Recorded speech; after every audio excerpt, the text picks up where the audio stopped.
Assalamualaikum dan salam sejahtera. Bertemu sekali lagi bersama saya Nazri Kahar dalam Malaysia Memilih ke arah pembentukan kabinet, dan sekali lagi saya dapat bersama dengan tamu yang penting untuk kita bincangkan bagaimana format kabinet yang akan dibentuk oleh Yang Amat Berhormat Perdana Menteri.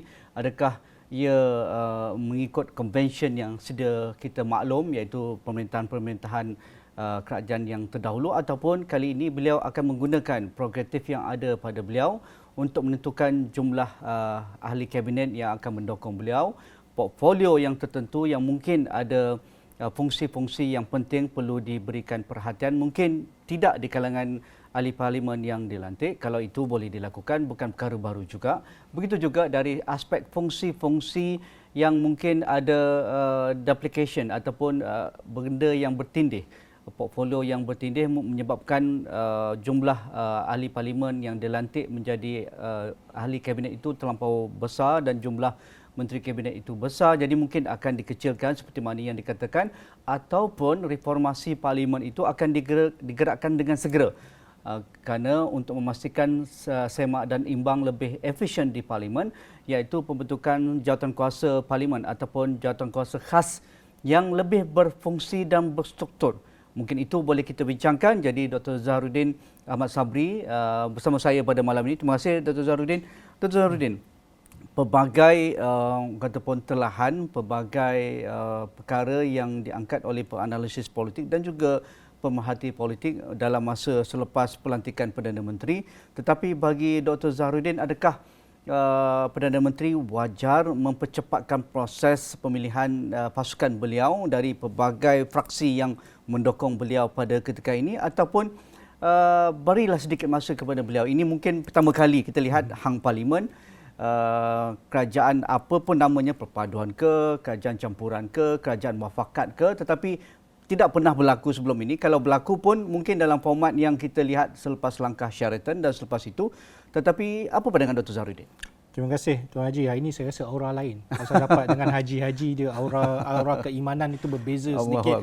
Jadi yang pertama, menjawab persoalan wajar atau tidak dipercepatkan. Dia ada dua kaedah. Yang pertama, kita segerakan supaya semua orang boleh tutup mulut, kita bergerak. Tapi yang kedua, saya cenderung ke arah kedua.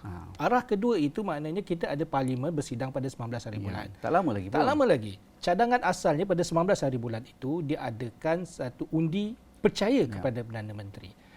Implikasinya, kalaulah dilantik kabinet ketiga ini sebelum 19 hari bulan, dia akan menyebabkan fraksi yang sedia ada itu berpecah, terutamanya mereka yang tidak dilantik, mereka yang terasa hati, mereka yang merasakan patut dia jadi menteri tapi tak jadi menteri, dan akhirnya menyebabkan keadaan situasi hang parlimen itu akan berterusan. Jadi saya cenderung ke arah, dan saya menasihati sebenarnya, kalau boleh kita tangguh sebentar sehingga 19 hari bulan, kita bina dulu kedudukan di parlimen supaya semua orang boleh angkat sumpah, bersetuju inilah Perdana Menteri yang kita akan kiblatkan.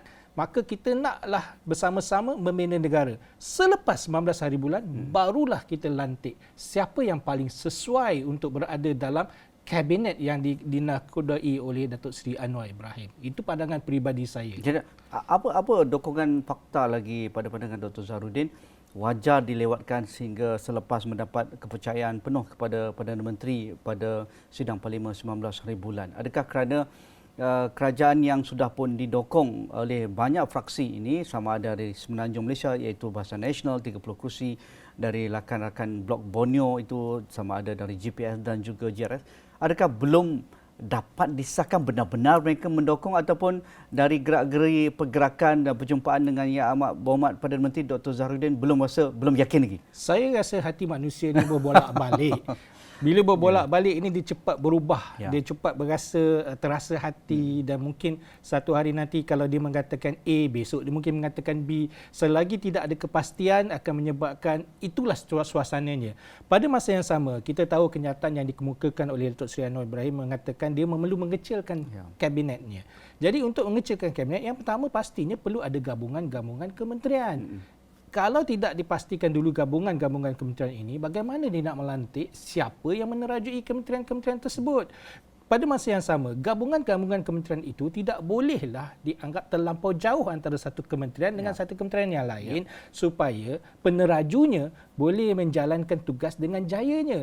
Contohnya, kalaulah diberi kementerian pengangkutan misalnya, dan pada masa yang sama digabungkan dengan Kementerian Pendidikan.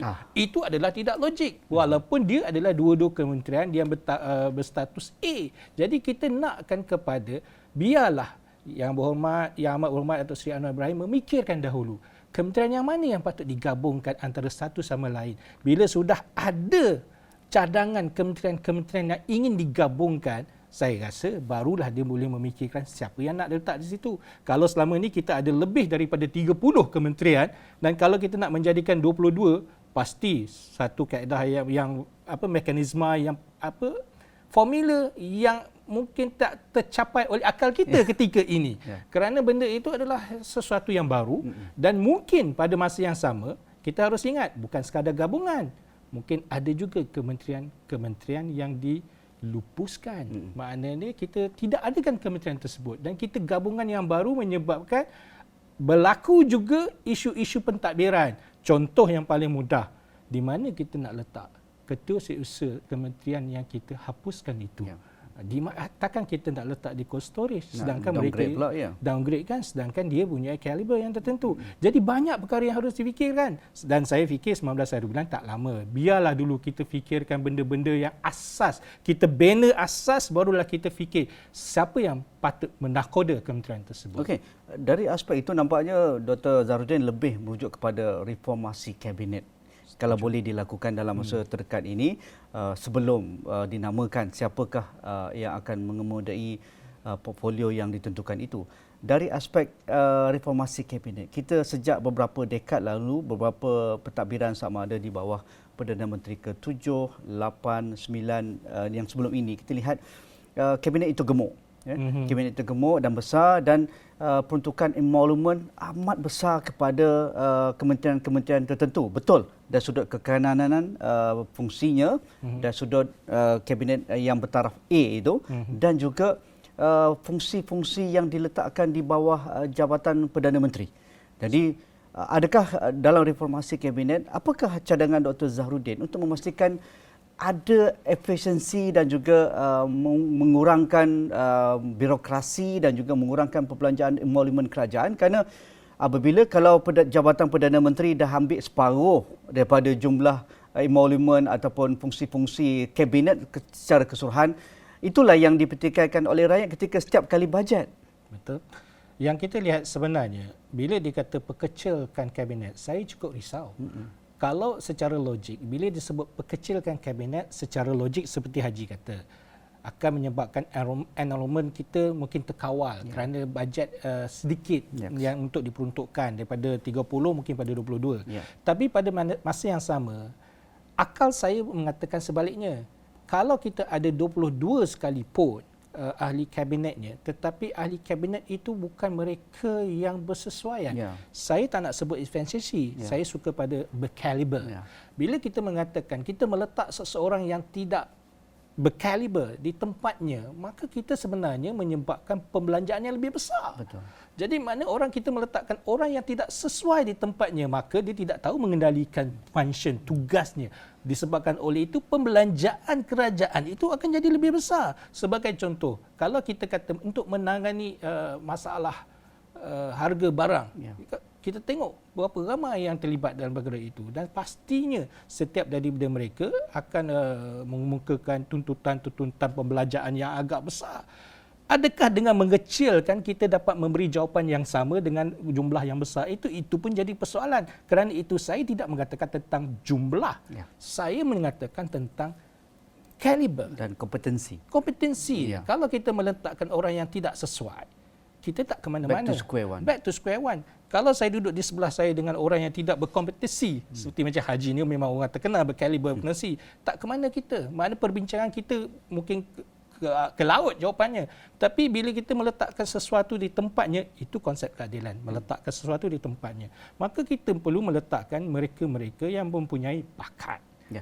Dari soalan yang kedua saya tadi berkaitan dengan menteri di bawah Jabatan Perdana Menteri. Betul. Ketika Perdana Menteri sebelum ini kita lihat seolah-olah ada satu kumpulan lagi kabinet yang berada merujuk kepada Perdana Menteri. Betul. Ada Menteri Perpaduan di situ, betul, Menteri Jaga ataupun Kecemasan dan juga Bencana Alam pun di situ.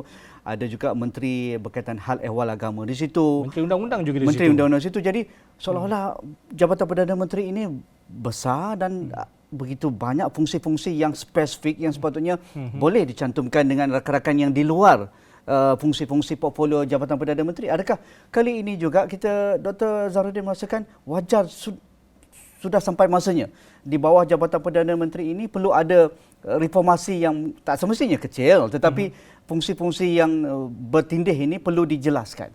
Saya setuju dengan Tuan Haji. Kalau kita lihat di Jabatan Perdana Menteri, contohlah kita ambil mudah. Kalau kita ambil Menteri Undang-Undang berada diletak di bawah Jabatan Perdana Menteri, pada masa yang sama kita ada Peguam Negara, kita ada jabatan yang khusus untuk undang-undang, dan saya rasa tidak memerlukan kepada status menteri berada di situ. Sama juga untuk menjaga tentang NADMA contoh. Saya tak fikir ia sebagai status satu portfolio dan memerlukan pada status menteri untuk diletakkan di situ. Tentang hal ehwal agama, saya rasa sebenarnya hal ehwal agama ni terletak di bawah Majlis Raja-Raja. Ya, jelas. Dan kita seolah-olah kita menarik sedikit hak raja-raja di situ. Dan kita juga ada mufti, dan disebabkan oleh kita nak buat jabatan, kita ada Jabatan Agama Islam dan kita asingkan dengan Majlis Agama Islam. Bukan sekadar masyarakat juga confused. Kita yang beragama Islam juga confused nak pergi ke majlis atau ke jabatan. Jadi perkara-perkara ini saya setuju. Kalaulah benda-benda itu adalah sekadar birokrasi pentadbiran tanpa memerlukan kepada menteri, hapuskanlah. Itu cadangan saya. Tapi mungkin orang tidak bersetuju, kata terlampau radikal. Tapi kita lihat ke arah mana yang nak dibawa. Kalaulah katalah sebagai contoh, kita boleh mengatakan mereka ini boleh diletakkan di bawah status parlimen saja.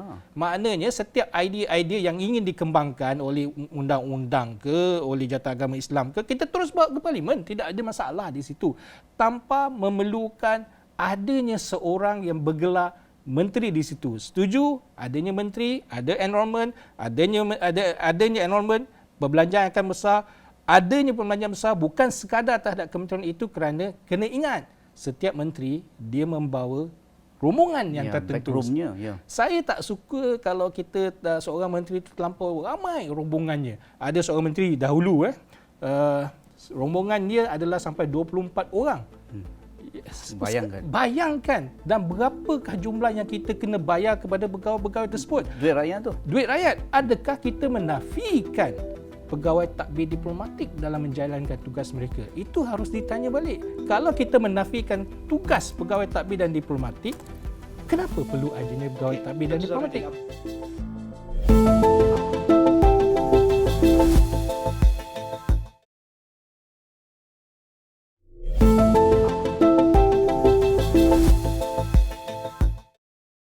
Kita sudah sedia maklum setakat ini beberapa kenyataan dari Perdana Menteri. Beliau mahukan berhasrat kerajaan yang lebih berfungsi, kabinet yang bersaiz kecil, tak tahulah jumlah berapa persen yang boleh di-reduce lagi. Tiada lantikan untuk reward rakan-rakan kongsi yang menyokong beliau. Kalau boleh itu dapat dilaksanakan, itu pun sudah pun dinyatakan semalam. Kalau boleh juga tiada lantikan untuk kes mahkamah diajukan kepada Perdana Menteri, itu sedang dirundingkan. Kalau boleh, kerana ini juga antara tuntutan masyarakat sivil dan juga pemerhati politik dan juga dan sebagainya. Dan juga dari kalangan komposisi parti yang menyokong beliau, kerana Pakatan Harapan terbesar, selepas itu Barisan Nasional 30 ahli parlimen, GPS 23, GRS ada 6, begitu juga dari Warisan dan sebagainya yang bebas dan sebagainya. Ini convention yang sering kali kita rujuk adalah convention yang sedia ada. Ialah mewakili komponen parti. Kalau Barisan Nasional lah. Kalau Datuk Ismail Sabri dan juga Tan Sri Muhyiddin Yassin, cara mereka lah. Adakah dengan cara yang ingin dibawa oleh Perdana Menteri ini, kita perlu berlapang dada, beliau ada prerogatif dan sudah pun dinyatakan bibit-bibit jenis kabinet yang akan beliau bentuk? Saya rasa begini, yang pertama kalau ayat Tuan Haji tadi kata tidak ada habuan, istilah saya habuan, kepada mereka-mereka yang tertentu ni sukar juga. Betul juga. Kerana kalau perlu realistik juga lah kan. Realistik. Kalau kita tengok hari-hari ada saja yang datang melobi, istilah saya melobi di sini kan, kerana nakkan pada jawatan tersebut. Tapi pada masa yang sama, saya merasakan bahawasanya kabinet yang perlu dibentuk ini, saya tak perlu kita ambil contoh negara-negara luar. Negara kita, acuan kita, inilah yang kita nak laksanakan. Saya patah balik pada kata kunci, caliber. Caliber ini tak semestinya mereka-mereka yang berada, yang dilantik sebagai ahli parlimen. Mungkin kedudukan kaliber itu orang-orang yang berada di sampingan. Dan kita boleh lantik para teknokrat. Kita boleh lantik mereka ini berdasarkan kepada menjadi ahli Dewan Negara. Jadi kalaulah kita fikirkan mereka ini boleh menyelesaikan masalah, pada masa yang sama kita tak naklah orang kata pembahagian orang ikut kek parti tersebut ataupun habuan selepas perang, agihan rampasan sebagainya, itu tak nak berlaku. Jadi kita nak mengelakkan benda itu daripada berlaku. Mungkin teknokrat merupakan salah satu kaedahnya, dan cara yang paling radikal saya rasa lepas ini tidak ada langsung ahli parlimen yang daripada mana-mana parti dilantik sebagai kabinet. Telus. Maknanya kita nak orang yang memangnya boleh dan tidak ada kepentingan politik. Bila mereka tidak ada kepentingan politik, cara bekerja pun lain.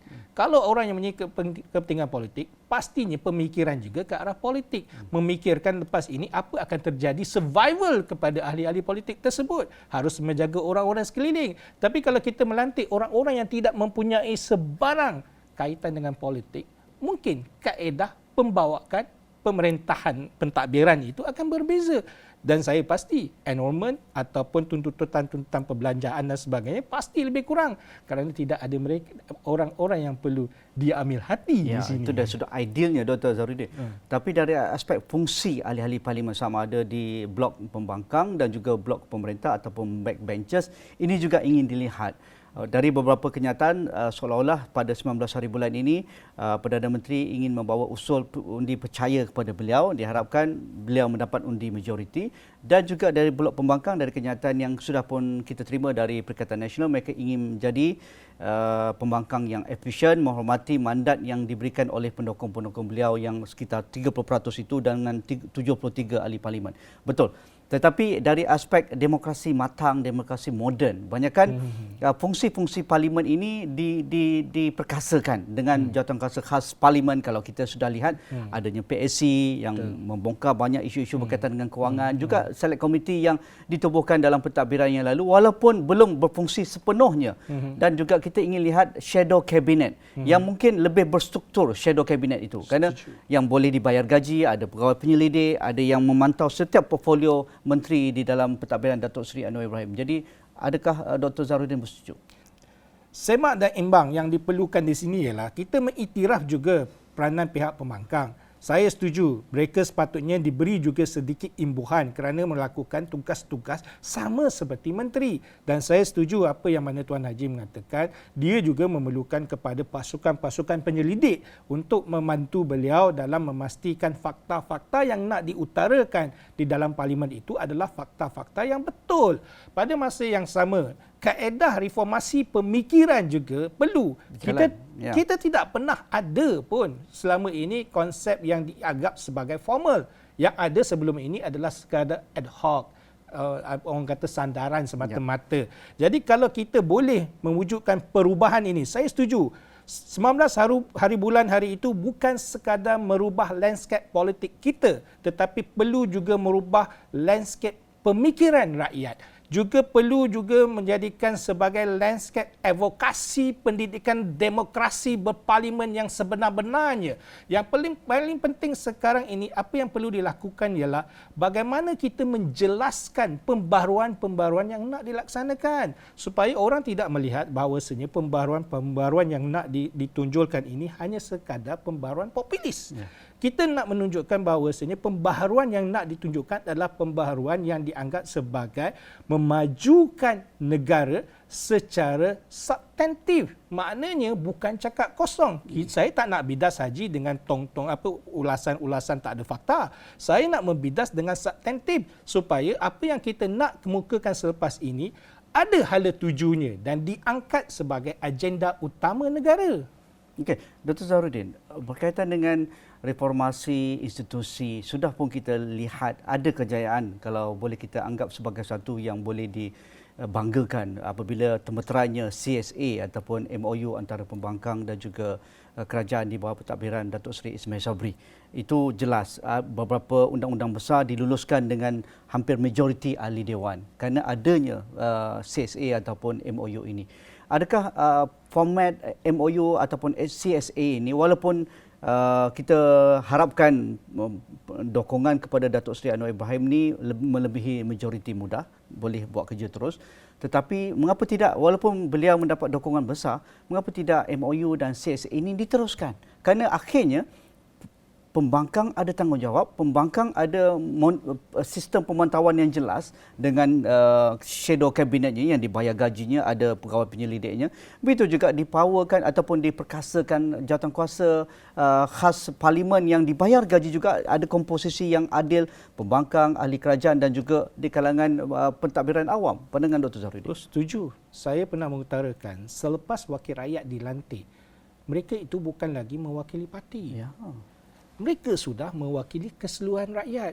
Tapi kita lihat apa yang terjadi ketika ini. Contoh ya, Tuan Haji minta maaf, kadang-kadang saya bagi ini agak kasar. Bila dilantik menjadi wakil rakyat, benda yang pertama yang mereka akan buat ialah buat pejabat. Cari pejabat. Bila bubuh pejabat itu dibubuh logo parti.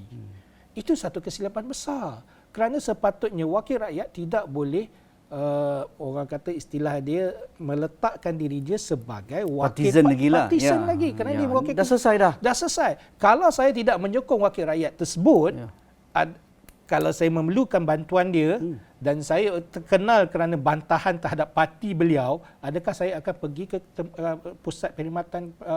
Pasti tidak. Pasti tidak. Kerana orang akan mengatakan, Zahar, dulu kau marah-marah dia.